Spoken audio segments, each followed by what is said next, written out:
Hello বন্ধুরা, Sulata cooking রেসিপির পক্ষ থেকে আপনাদের সকলকে জানাই অনেক অনেক ধন্যবাদ। আজকে আমি রান্না করে দেখাবো একটা আলু দিয়ে মসুর ডালের মজার রেসিপি, যা আপনারা ঘরে মাছ মাংস থাকলেও এটা দিয়ে আপনারা তৃপ্তি করে ভাত খাবেন, এতটাই মজার হয়। আমি এখানে নিয়েছি 1 কাপ মসুর ডাল, আর ডালটাকে ভালো করে ধুয়ে আমি 1 ঘন্টা ভিজিয়ে রেখেছিলাম। 1 ঘন্টা পর জল ঝরিয়ে আমি কিন্তু ডালটাকে এখন ব্লেন্ডারে ব্লেন্ড করে নিব, অল্প পরিমাণে একটু জল দিয়ে। আপনারা যদি শিলপাটায় বেটে নিতে চান তাহলে বাটতে পারেন। আর বন্ধুরা, ভিডিওটা স্কিপ না করে আমার পুরো ভিডিওটা দেখতে থাকেন, তাহলে আপনারা বুঝতে পারবেন আমি কিভাবে এই রেসিপিটা তৈরি করেছি। আর আমার রান্না যদি আপনাদের একটু হলেও ভালো লাগে থাকে, একটা লাইক করবেন, কমেন্ট করবেন, শেয়ার করবেন, এবং যারা আমার নতুন বন্ধু আছেন তারা আমাকে একটা সাবস্ক্রাইব করতে ভুলবেন না। আমার নতুন এবং পুরাতন সকল বন্ধুকে জানাই আমি অসংখ্য ধন্যবাদ। আমার কিন্তু ডালটা ব্লেন্ডার করা হয়ে গেছে। আমি ডালটাকে একটু গোটা গোটা করে ব্লেন্ড করে নিয়েছি।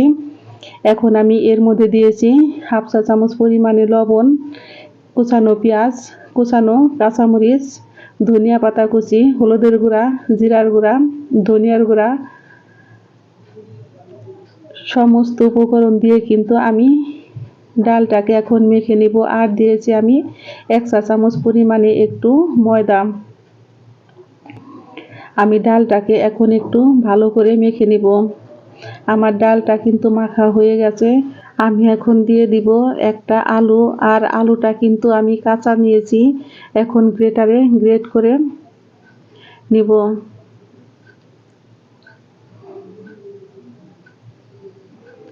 আর এই রান্নাটা এতই মজার হয়, খেতে হয় অসাধারণ মজার।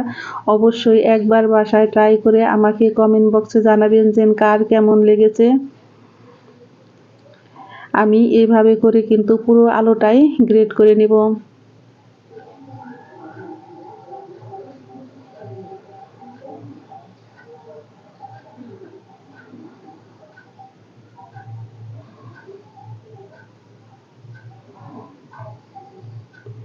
আমার আলুটা গ্রেট করা হয়ে গেছে, এখন আমি আবারও একটু মেখে নিব।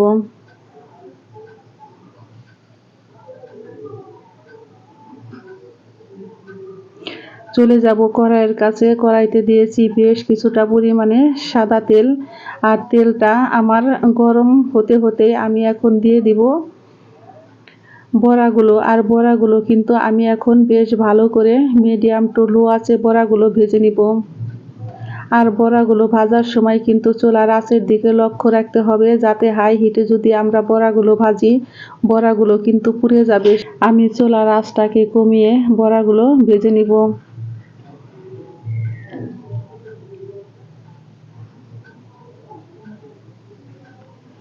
আমার বড়াগুলো 1 পিঠ ভাজা হয়ে গেছে, আমি এখন উল্টে দিব।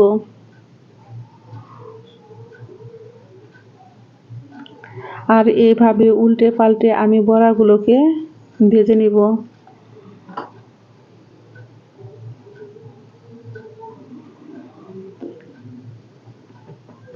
বড়াগুলো আমার ভাজা হয়ে গেছে, এখন আমি চুলাই থেকে নামিয়ে নিব।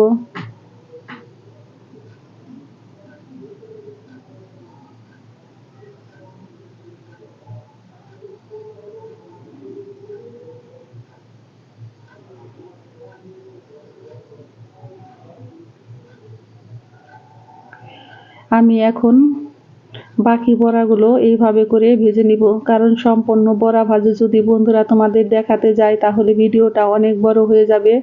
সেই জন্য আমি অল্প করে তোমাদের বড়াটা ভেজে একটু দেখিয়ে দিলাম। আমি সমস্ত বড়াগুলো দিয়ে ভালো করে উল্টে পাল্টে ভালো করে ভেজে নিব।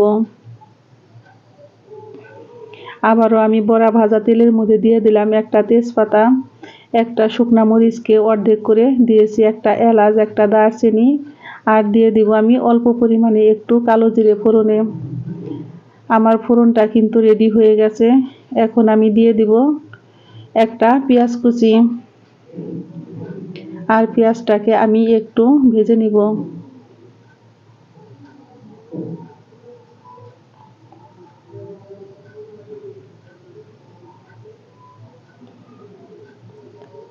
আমার পেঁয়াজটা মোটামুটি ভাজা হয়ে গেছে। এখন আমি দিয়ে দিব হাফ চা চামচ পরিমাণে হলুদের গুঁড়া, হাফ চা চামচ পরিমাণে মরিচের গুঁড়া, হাফ চা চামচ পরিমাণে ধনিয়ার গুঁড়া, আর দিয়ে দিব আমি হাফ চা চামচ পরিমাণে আদা রসুন বাটা। সমস্ত উপকরণ দিয়ে চুলার আঁচটাকে একটু লো করে দিয়ে কিন্তু আমি মশলাগুলো একটু ভেজে নিব। মশলাটা ভাজার সময় কিন্তু চুলার আঁচটাকে একটু লো করে দিয়ে ভাজতে হবে। আমি এখন দিয়ে দিব এর মধ্যে অল্প পরিমাণে একটু জল, আর জলটা দিয়ে কিন্তু আমি মশলাটাকে বেশ ভালো করে কষিয়ে নিব। আর মশলাটা যত ভালো করে কষানো হয় তরকারিটা খেতেও হয় কিন্তু দারুণ মজার। এখন আমি এর মধ্যে দিয়েছি হাফ চা চামচ পরিমাণে লবণ, আর লবণটা দিয়েও কিন্তু আমি আবারও অল্প পরিমাণে একটু জল দিয়ে আমি মশলাটাকে আবারও বেশ ভালো করে কষিয়ে নিব।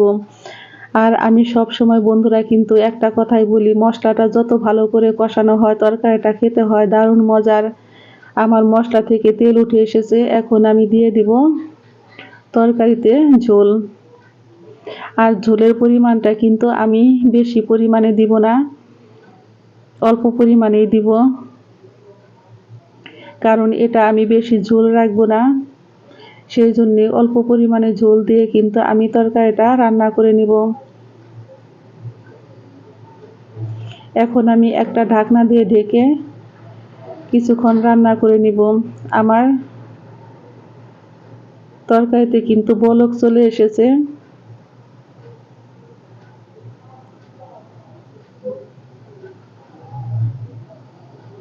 এখন আমি দিয়ে দিব 3 থেকে 4টা কাঁচামরিচ। আর ঝালটা তোমরা তোমাদের পছন্দ অনুযায়ী খাবে, কে কী রকম ঝাল খেতে পছন্দ করো সেইভাবেই তোমরা ঝালটা দিয়ে তরকারিটা রান্না করবে। এখন আমি দিয়ে দিব ভেজে রাখা বড়াগুলো। আর এই বড়াগুলো কিন্তু ভেজে রাখার পরে বেশ কিছুটা বড়া কিন্তু আমার ছেলে খেয়ে ফেলেছে। কারণ বড়া ভাজি করলে কার কার বাড়িতে এই রকম হয় আমাকে কমেন্ট বক্সে জানাবে। আমি বড়াটা দিয়ে কিন্তু আবারও 3 থেকে 4 মিনিট রান্না করে নিব। এই বড়াগুলো কিন্তু ফুলে উঠবে আর ঝোলটা একটু রেখে নামাতে হবে, কারণ বড়ায় কিন্তু ঝোলটা চষে নিবে, সেই জন্য একটু ঝোলটা রেখেই তরকারিটা নামাতে হবে। এখন আমি দিয়ে দিয়েছি অল্প পরিমাণে একটু চিনি। আর চিনিটা যদি তোমরা কেউ না খেতে চাও তাহলে তোমরা স্কিপ করতে পারো, কিন্তু চিনিটা দিলে তরকারিটা খেতে হয় অসাধারণ মজার, সেই জন্য আমি অল্প পরিমাণেই দিয়েছি। এখন দিয়েছি আমি হাফ চা চামচ পরিমাণে ঘি, আর দিয়েছি হাফ চা চামচ পরিমাণে গরম মশলার গুঁড়া। সমস্ত উপকরণ দিয়ে কিন্তু আমি ঢাকনা দিয়ে ঢেকে আবারও 2 থেকে 3 মিনিট রান্না করে নিব। তরকারিটা আমার সম্পূর্ণভাবে রেডি হয়ে গেছে। আমি এখন চুলায় থেকে নামিয়ে নিব। আমার এই রান্নার রেসিপি যদি তোমাদের ভালো লেগে থাকে বন্ধুরা, তাহলে একটা লাইক দিতে ভুলবে না। সকলেই ভালো থেকো, সুস্থ থেকো। আমি আবারও ফিরবো নতুন নতুন কিছু রান্নার রেসিপি নিয়ে। সকলকে জানাই আমি অসংখ্য অসংখ্য ধন্যবাদ। আর এই তরকারিটা খেতে হয়েছে দারুণ মজার, দারুণ।